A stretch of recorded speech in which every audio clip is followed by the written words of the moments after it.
3장 22절 중간부터 25절 말씀까지를 같이 묵상하도록 하겠습니다. 이 말씀을 갖고 새 역사의 시작이라는 제목으로 함께 말씀을 나누도록 하겠습니다. 예언자들의 말씀이 늘 그러하듯이 예레미야의 말씀도 양면성을 가지고 있습니다. 예레미야 예언의 첫 번째 주시는 메시지는 유다 왕국에 대한 몰락의 예언의 말씀이 계속 선포가 되어집니다.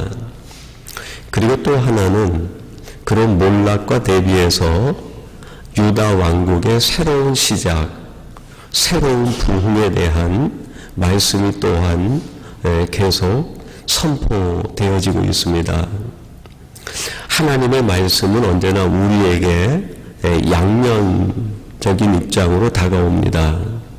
너의 죄, 너의 과거, 너의 옛사람을 청산하라 하는 강한 촉구, 각성, 때로는 진노, 심판의 말씀으로 임하기도 하고, 그 말씀의 또 한 측면은 우리 인생의 새로운 시작, 우리 인생의 희망, 우리 인생의 내일 회복이 선포되고 있는 것이죠.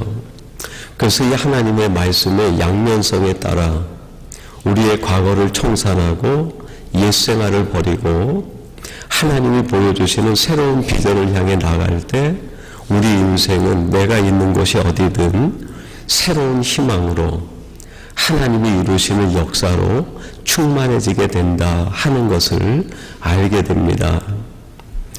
오늘 예레미야를 통해서 하나님이 주시는 이 말씀은 이 양면성 가운데 후반부인 이스라엘 역사의 새로운 시작, 이스라엘의 새로운 희망과 미래에 대하여 선포하고 있는 말씀이라고 할 수 있겠습니다. 여러분들이 하나님의 말씀 앞에서 내가 청산해야 될 것은 무엇이고 내가 정리하고 내려놓아야 될 것은 무엇인가, 그것에 예민한 성도들이 되시고 또 하나님의 말씀을 따라 함께 동행하심으로 여러분이 있는 곳이 어디든 하나님으로 인한 희망이 넘치시고 새 역사가, 새로운 비전이 시작되는 여러분의 삶과 매일매일이 되기를 주님의 이름으로 축원합니다. 이제 오늘 말씀에 보면 이런 새 역사의 시작점에 대하여 말씀하고 있는데 세 가지를 얘기합니다. 첫째는 지금부터 새 역사가 시작될 수 있다 하는 겁니다. 그리고 두 번째는 저 사람으로부터가 아니라 나로부터 하나님의 새 역사가 시작이 된다.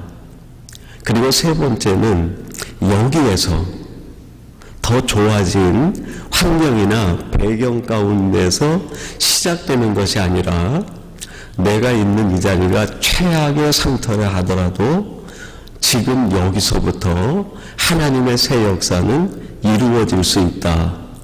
이 세 가지를 오늘 본문이 말씀하고 있습니다. 이 세 가지를 하나씩 차례대로 본문을 통해서 찾아보고 묵상해 보려고 합니다. 첫째, 하나님의 새 역사는 지금 시작된다는 말씀입니다. 25절 상반절에 보면 이런 말씀이 있습니다. 우리는 수치 중에 눕겠고 우리의 치욕이 우리를 덮을 것이니 이는 우리와, 그 다음에 나오는 요절이 중요한데요. 우리 조상들이 청년의 때로부터 오늘까지 우리 하나님 여호와께 범죄하여 라고 말합니다. 지금 이 예레미야에게 하나님이 주시는 예언의 말씀은 주전 605년 느부갓네살에 의해서 예루살렘과 유다가 완전히 패망당하고 포로로 끌려가는 그 상황 속에서 전해진 말씀입니다. 지금 유대 백성들의 현실은 왕국이 몰락해가고 그렇게 자랑스럽게 여겼던 유대 왕국이 허망하게 무너지는 것을 목도하고 있는 그런 현장이었어요. 그들 마음엔 충격이었습니다. 어떻게 하나님이 세워주신 이 왕국이 이루어질 수 있단 말인가? 어떻게 예루살렘 성전, 하나님이 임재한다고 하는 그 성전이 이렇게 저 이방인들에 의하여 회파가 당하고 파괴될 수 있는가? 그것을 목도하는 지금 현재 있는 그 유대 백성들은 그 이유에 대하여 과거로부터 있었던 조상들의 죄 때문이라고 그들 스스로가 진단한 거예요. 우리의 조상 때로부터 지금까지, 우리 조상들이 젊은 청년이었을 때부터 지금까지 하나님 앞에 이 악을 행하여 이런 결과가 초래되었다는 겁니다. 그리고 우리의 미래는 더 이상 아무것도 보이지 않는다는 거예요.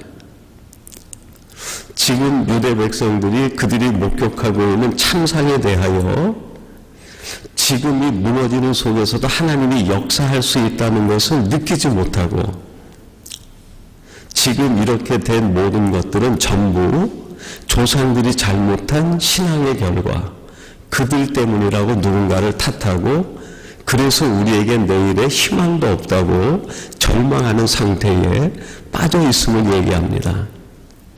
지금 하나님이 예레미야를 통해서 이걸 지적하고 계시는 거죠. 신앙이라고 하는 것은 오늘 내가 당하는 문제에 대한 원망과 탓을 찾아가는 일이 아니라는 거예요.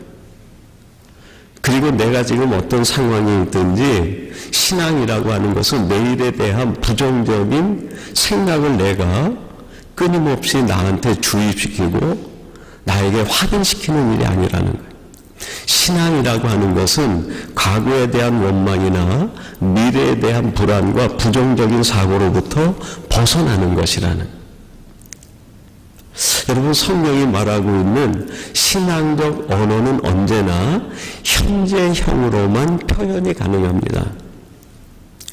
제가 지금 세 가지를 얘기할 텐데 어떤 게 바른 신앙인지 한번 여러분이 스스로 판단해 보세요. 나는 청소년기에는 정말 잘 믿었어. 내가 이제 조금 더 나이가 들면 신앙생활 정말 잘할 거야. 나는 지금 힘들지만 내가 최선을 다해서 하나님을 바라보고 믿음으로 살 거야. 어떤 게 옳은 신앙이고 옳은 믿음일까요? 과거에 대하여 내가 했던 신앙이 아니라 미래에 내가 이렇게 신앙생활 할 거야, 이게 아니라 지금 내가 힘들고 어려워도 오직 하나님을 바라보고 하나님을 향해 내 믿음에 최선을 다하겠습니다 하는 것이 바른 믿음이죠. 성경이 말하고 있는 모든 신앙적 언어는 현재형으로만 가능합니다. 사랑이라고 하는 것도 오직 현재형으로만 가능한 거죠. 나는 당신을 과거에 사랑했었어요. 지금은 사랑하지 않는 거죠. 내가 앞으로 사랑할 거야. 지금은 내가 미워하고 증오하고 있다는 겁니다. 이거는 성경의 언어, 신앙의 언어가 아니에요. 신앙의 언어는 오직 현재형으로만 가능합니다. 지금 나한테 상처를 주고 아픔을 주고 내가 감당하기 어렵지만 하나님이 내게 말씀하시니까 하나님, 내가 정말 70번 7번씩이라도 용서하면서 사랑하겠습니다라고 끌어안는 것, 그게 신앙적 언어고 사랑에 대한 바른 정의 아니겠습니까? 지금 유대 왕국과 예루살렘 성전이 무너지는 참혹한 현실 앞에서 유대 백성들이 이제는 우리가 끝이다라고 생각했어요. 그리고 이 이유는 우리 조상들 때문이고 그래서 내 미래는 희망이 보이지 않는다라고 절망에 빠져 있었어요. 그들을 향해 하나님의 새 역사는 지금 그 자리에서 이루어진다는 거예요. 언제 하나님의 새 역사가 이루어지는가? 지금 내가 하나님을 바라보고 지금 내가 하나님을 절대 의존하는 믿음으로 살아갈 때, 신앙의 현재형이 회복될 때 우리의 새 역사가 이루어지고 우리 신앙의 부흥이 이루어진다는 겁니다. 사랑하는 성도 여러분, 그런 의미에서 여러분이 진정한 내 인생의 부흥과 우리의 가정의 새 역사를 맛보기 위해선 우리 가정의 신앙, 내 신앙이 과거형인가 미래형인가 현재형인가를 진단해야 됩니다. 내가 예수를 믿는다라고 막연하게 생각하지 마시고 내가 믿는 이 믿음이 정말 현재형의 믿음인가, 아니면 예전에 믿었던 그 믿음을 추억하며 살아가고 있는 것은 아닌가. 지금은 내가 잘 못 믿지만 앞으로 내가 열심히 헌신하고 열심히 충성하고 열심히 믿어야지 믿음을 유보하고 있는 것은 아닌가. 여러분, 내 신앙이 과거에 붙들리면 내 현재는 원망으로만 가득해집니다. 내 신앙이 미래로만 치우치게 되면 오늘은 내 삶이 불안으로 가득하게 돼요. 이 원망과 불안을 내쫓을 수 있는 유일한 방법은 내 신앙이 현재형으로 살아있어야 돼요. 그럴 때만이 우리의 삶이 새로운 도약, 새로운 비전, 새로운 역사로 나아갈 수 있게 됩니다. 두 번째 새 역사의 시작은 나로부터 시작이 되는, 여러분 본문 22절 하반절 말씀에 이렇게 말씀합니다. 보소서 우리가 주께 왔사오니 주는 우리 하나님 여호와이심이니이다. 지금 하나님 앞에 일단의 무리들이 예레미야의 예언의 말씀을 듣고 하나님 앞에 나온 거예요. 그 숫자가 얼마나 되는지는 모르겠습니다. 근데 예레미야 말씀을 쭉 묵상해 내려가다 보면 그 사람들을 가리켜서 예언서들은 남은 자라고 얘기를 해요. 렘넌트. 끝까지 믿음을 지키고 하나님의 말씀을 마음에 품고 오늘 내게 주어진 사명에 충실하기 위하여 믿음으로 결단하고 나오고 믿음을 지키는 아주 소수의 사람. 예레미야 5장 1절로 말씀하면 하나님이 찾는 그 한 사람, 그 사람으로부터 하나님의 새 역사가 시작이 된다는 겁니다. 여러분, 성경의 역사를 보면 시대마다 역사가 바뀌고 상황이 바뀌는데 그 역사가 바뀔 때마다 하나님의 구속의 역사를 이루어가는 사람들이 나와요. 창세기 6장에 보면 노아 시대 때 모든 사람들의 죄악이 관영합니다. 그 죄가 관영하는 그 시대에서 새 역사를 이루는 사람, 노아로부터 시작이 돼요. 저 사람들로부터가 아니라 하나님의 말씀을 듣고 반응하는 그 한 사람으로부터 시작이 됩니다. 창세기 12장은 어떻게 됩니까? 그 갈대아 우르 지역에서 모든 사람들이 우상 장사를 하고 우상에 매여 있는 그때에 너는 내가 지시하는 땅으로 가라는 말씀에 반응하여 일어난 아브라함 한 사람을 통하여 새로운 족장의 시대가 열려지지 않습니까? 왕정 시대는 어떻습니까? 사람들의 비유를 마치고 사람들이 하는 동정을 살피다가 말씀을 잃어버린 사울이 아니라 하나님 마음에 합한 사람, 하나님의 나라를 마음의 꿈으로 가진 다윗 한 사람을 통해서 왕정시대에 꽃이 피어지지 않습니까? 성경 역사뿐만이 아니라 우리가 살아가는 이 시대에도 그 한 사람으로부터 하나님의 새 역사가 시작이 돼요. 여러분, 중세 그레고리 1세가 등의하는 590년부터 종교개혁이 일어나는 1517년까지 무려 1000년간을 중세교회의 어둠의 시대, 암흑시대라고 얘기합니다. 그 암흑시대를 깨뜨리고 새 시대를 여는 사람이 누굽니까? 마틴 루터예요.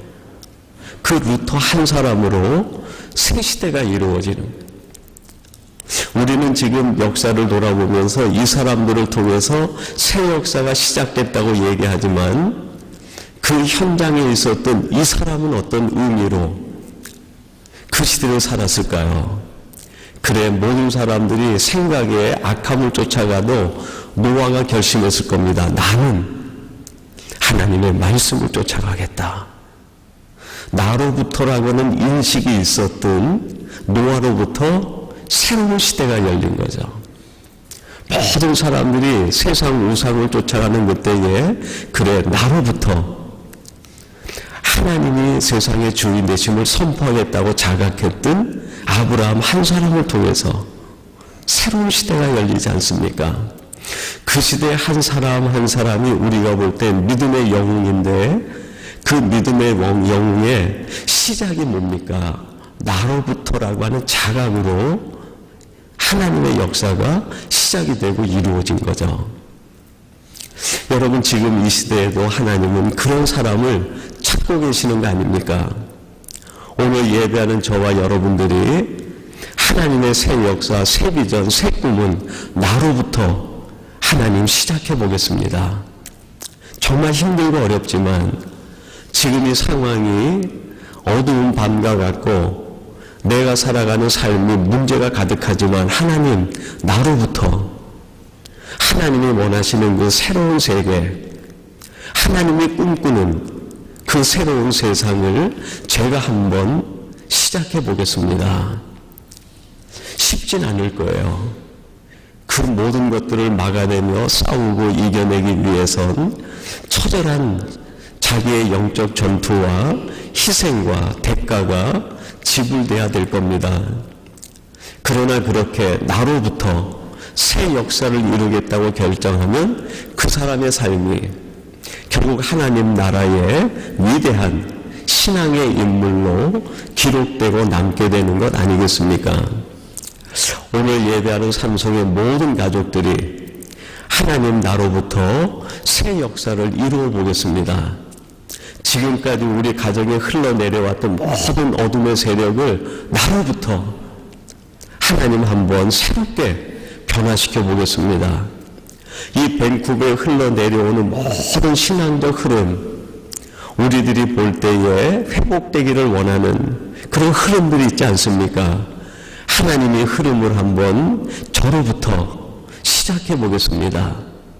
그래서 여러분이 성경에 나오는 새 역사의 시작의 인물인 것처럼 이 시대에 여러분이 있는 그 자리에서 새 역사의 시작이 되는 성도들이 되시기를 주님의 이름으로 축원합니다. 그리고 세 번째 하나님의 새 역사는 여기서부터 시작이 돼요. 여러분 본문 말씀 23절 상반절 말씀인데 이렇게 기록을 합니다. 작은 산들과 큰 산 위에서 떠도는 것은 참으로 헛된 일이라.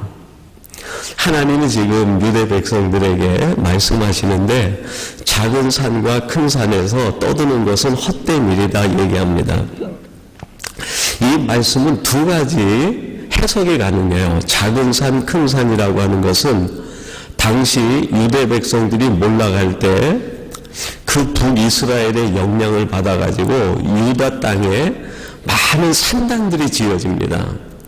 작은 산과 큰 산과 상수리 나무와 큰 돌과 뭔가 위대해 보이는 눈에 보이는 거대한 것들 앞에 산당을 지어놓고 많은 사람들이 그 산당으로 쫓아 들어갔어요. 그 작은 산, 큰 산이라는 것은 그런 산당들이 있는 장소로 얘기합니다. 거기에서 우리를 살려달라고, 우리를 지켜달라고 이스라엘 백성들이 산당 제사를 지냈죠. 그것이 헛것이라는 거예요. 또 한 가지는 작은 산과 큰 산이라고 하는 것은 인간이 볼 때 그들이 희망하는 좋아진 상황과 여건이라 할 수 있어요. 왜 이스라엘 백성들이 그 산에다가 산당을 지어놓고 쫓아 들어갔을까요? 우리가 그곳에 들어가서 우리가 생각하는 이 큰 것들이, 우리가 생각하는 지금의 상황이 이렇게 바뀌면 좋겠다는 기대 때문에 산당으로 쫓아 들어간 거죠. 우리 눈에 보이는 큰 것, 작은 것이 아무 의미가 없다는 거예요. 사람들이 생각하는 큰 것이 나를 도와줄 것 같지만 결정적인 순간에 나를 도와주는 것은 내가 생각하는 큰 것이 나를 도와주는 것이 아니라 내 안에 계신 하나님, 나와 함께 계시는 그분이 나를 도와주시는 거 아닙니까? 사람이 생각하는 위대한 것이 내가 결정적인 생각에 때에 나를 도와주는 것이 아니라 내 안에 있는 살아계신 하나님이 나의 도움이 된다는 거예요. 그러니까 지금 23절의 말씀의 핵심이 뭐냐면 너희들 눈에 보이는 작은 것 큰 것을 쫓아가고자 하는 세상 조건에 매달리지 말라는 거예요.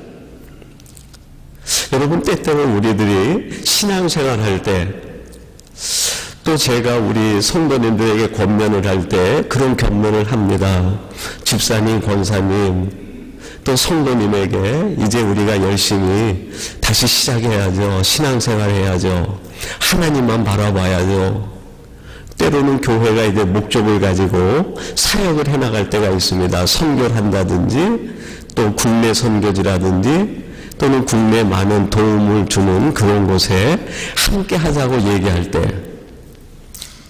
예스라고 반응하는 분도 있지만 많은 분들이 이런 반응을 줄 때가 있어요. 목사님, 제가 하는 이 일이 조금만 회복이 되고 나면, 목사님, 제가 계획하고 있는 이 일이 조금만 틀이 잡히면, 내 지금 살림이 이런데 내 살림이 조금 형편만 피면, 내 아이들로 인하여 이런 어려움이 있는데 이 아이들의 문제가 조금만 해결되면, 목사님, 제가 이것도 하고 저것도 하고 목사님이 원하시고 말씀하시는 것에 함께 하겠습니다 하는 얘기를 종종 듣습니다. 지금 유대 백성들이 딱 그 위치에 놓인 거예요. 하나님이 함께 하자 그랬는데 이스라엘 백성들은 지금 산당으로 들어가서 지금 우리가 보이는 이 상황이 좀 더 좋아지면, 좀 더 커지면, 좀 더 파워가 생기고 에너지가 생기면 하나님 그렇게 하겠습니다 하는 그런 고백이에요. 그에 대해 하나님이 뭐라고 말합니까? 헛된 일이라는 거예요. 하나님의 비전과 하나님의 새 역사는 우리 눈에 보일 때 뭔가 조금 좋아진 다음에 이루어지는 게 아니라는 거예요. 즉 인간이 가지고 있는 기초 위에 세우는 게 아니라는 거예요. 내가 볼 때 조금 나아진 형편에서 하나님의 나라가 세워지는 게 아니라는 거예요. 내가 생각할 때 조금 좋아진 패턴 속에서 하나님의 뜻이 이루어지는 게 아니라는 거예요. 다 무너진 내 인생의 폐허 가운데 아무것도 없고 무기력해진 내 존재감 속에서 하나님의 역사가 오히려 흥황해지고 일어난다는 거예요. 즉 지금 여기서 하나님의 새 역사가 이루어진다는 것을 믿고 고백하라는 거예요. 하나님이 모세를 쓰실 때 모세는 그런 생각을 했어요. 내가 최고의 인간적 힘의 정점을 찍을 때 하나님이 이스라엘 백성들을 위해서 뭔가 역사하셔야 되는 게 아닙니까? 그리고 자기가 인간적인 힘의 정점을 찍는 그걸 가지고 일을 하려고 했어요. 근데 하나님은 그때 쓰신 게 아니라 그가 미디안 광야에서 40년 동안 완전히 낯생의 사람이 될 때, 아무것도 아닌 사람이 될 때, 하나님이 그를 쓰려고 할 때 하나님, 나는 말할 줄도 모르고 나는 내 인생에서 아무런 희망도 없고 아무것도 가진 것이 없습니다라고 처절한 자기의 무를 고백할 때 그 자리에서 글을 들어서 하나님이 사용하시고 쓰지 않습니까? 여러분, 하나님의 나라는 내 능력 위에 세워지는 게 아니에요. 하나님의 나라는 내가 가지고 있는 최소한의 디자인 속에서 세워지는 게 아닙니다.